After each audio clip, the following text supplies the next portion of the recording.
Hey guys, welcome back to English Daily News Report, where we learn new words, we read articles, and we discuss the article. Today's topic is overeating may not be main cause in obesity, says a Harvard doctor. Let's see what that Harvard doctor has to say. Let's get started. It's time to get started with today's vocabulary. Exercise number 1. The first word, obesity. Obesity, the state of being very overweight. An unhealthy diet can lead to obesity. Number 2, model, a mathematical description of a system, process, etc. that is used to help make calculations. According to the latest model, temperatures in the region will rise by 1.2 degrees Celsius over the next 5 years. The next word, breakdown. Breakdown, to separate into smaller parts. The plastic bags take thousands of years to break down in the environment. Processed. Processed. Changed in order to make it taste better, last longer, etc. I try to avoid processed foods like sausages and salami. Digest. Digest. To break foods down in the body. Some people lack an enzyme that is needed to digest milk. Metabolism. Metabolism. The chemical processes, especially those that convert food into energy, that occur in living thing in order to keep it alive. Regular exercise can help to boost your metabolism. All right, that's it for the vocabulary. It's time to move on to the article. Let's get it started. Exercise number 2, the article. Let's read it. Simply eating too much may not be the main cause of obesity, according to an article published in the American Journal of Clinical Nutrition. The article was written by Dr. David Ludwig of Harvard University on behalf of the American Society for Nutrition. It was reviewed by 15 other doctors from institutions in the US, Canada, and Europe. Ludwig argues that telling people to eat less and move more has not reduced rates of obesity. In fact, according to the U.S. Centers for Disease Control and Prevention, more than 42% of Americans were obese in 2017-2018, up from 30% in 1999 to 2000. Ludwig doesn't say that diet has no effect on weight, but argues that what you eat may be more important than how much you eat. He explains that advice to eat less and exercise more is based on what's called the energy balance model. However, he says that the carbohydrate insulin model may actually better explain obesity. When we eat any kind of carbohydrate, such as rice, bread, or pasta, the body breaks the carbohydrates down into glucose, a simple sugar. Insulin plays an important part in how much of the glucose is used for energy, and how much is stored as fat. Modern diets in many parts of the world include large amounts of highly processed carbohydrates, which are digested very quickly. The American Society for Nutrition says when we eat highly processed carbohydrates, the body increases insulin levels, which tells our fat cells to store more glucose instead of using it for energy. The brain then decides that the body needs more energy, which makes us feel hungry again. Our metabolism may also slow down as the body tries to save energy. Ludwig says that rather than focusing on eating less, reducing the amount of highly processed, quickly digested carbohydrates we eat could help people lose weight while feeling less hungry. He also says that researchers should consider the carbohydrate insulin model when trying to explain obesity instead of relying so much on the energy balance model. All right, that's it for today's article. We need to move on to the next exercise. Discussion question number 1. What are your thoughts on Dr. David Ludwig's advice? Yes, I do agree with Dr. Ludwig's advice. I'm also a really big health nut. I love exercising. I eat low calories. I eat healthy foods. I drink loads of water. So, what he says is true because it worked for me as well. I've been doing what he said and suggested a long time ago. Discussion question number 2. What do you make of the idea that what you eat may be more important than how much you eat? Well, I definitely agree that the idea of what you eat may be more important than how much you eat, because that worked for me. When I changed my diet, I changed everything. I kicked out sugar. I kicked out things like milk, which is high in calories. I started eating more vegetables. I started eating more oatmeal. I started drinking loads and loads of water. So that's definitely really important. But it also matters about how much of those foods you eat. Some people think fruit is really, really healthy, which it is. You eat too many bananas? Too many bananas could be unhealthy for you. Bananas have 25% sugar. You got to be careful eating those bananas. Discussion question number 3. Is the average diet where you live high in processed carbohydrates?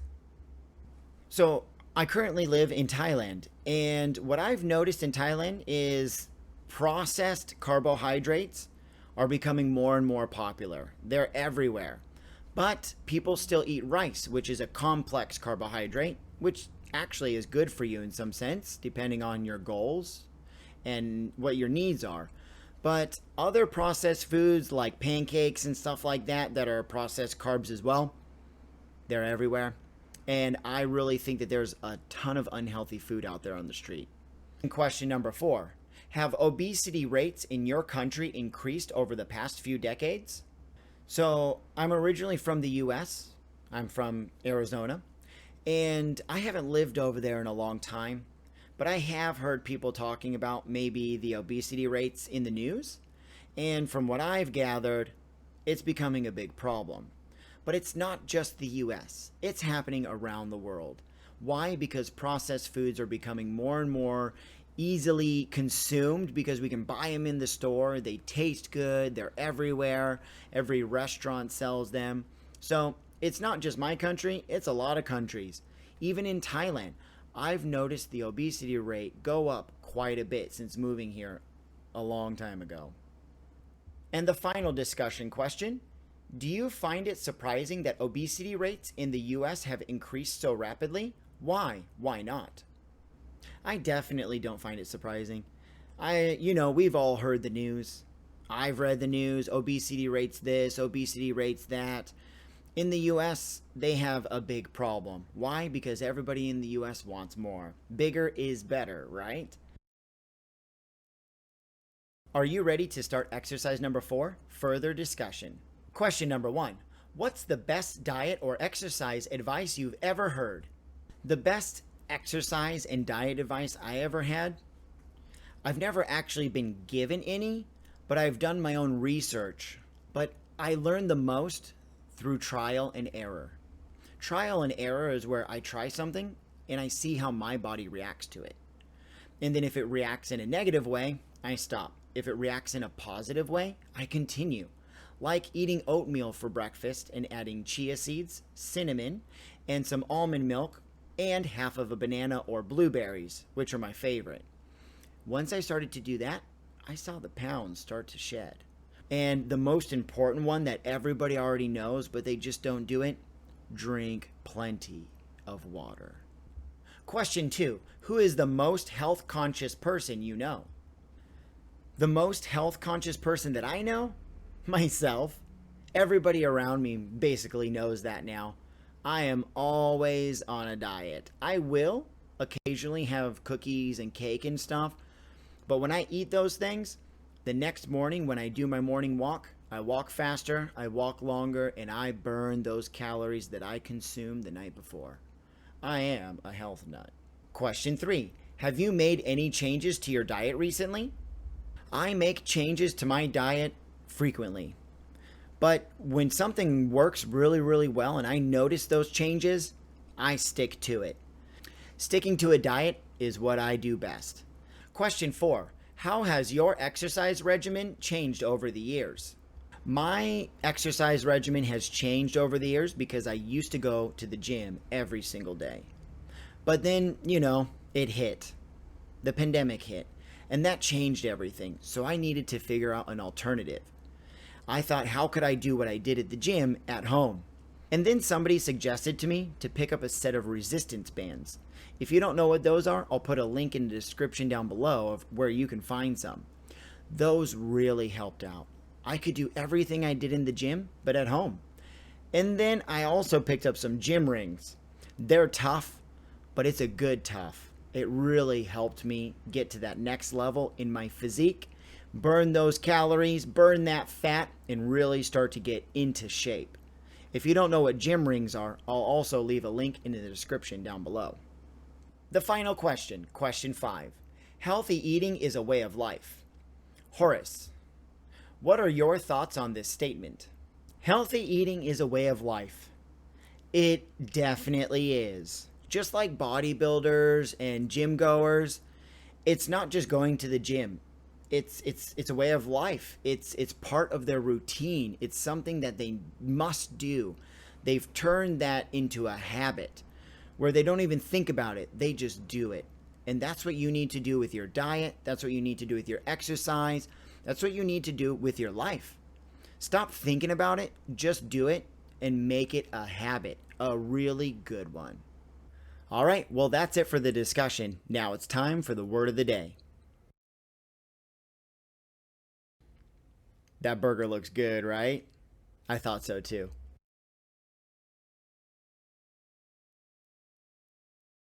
All right, thanks for sticking around to catch the word of the day. The word of the day today is salty. What does salty mean? Well, salty is usually referring to some sort of food or drink that is salty, right? Like potato chips are salty, French fries are salty, salt is salty. But here we're using it in a slang way.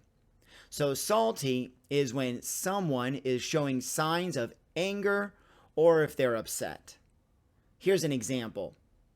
Dude, what's wrong with your dad? He seems a bit salty today. So they're trying to express that the friend's dad or father is not in a good mood. Example number 2. What's wrong with you? You're being a bit salty towards me.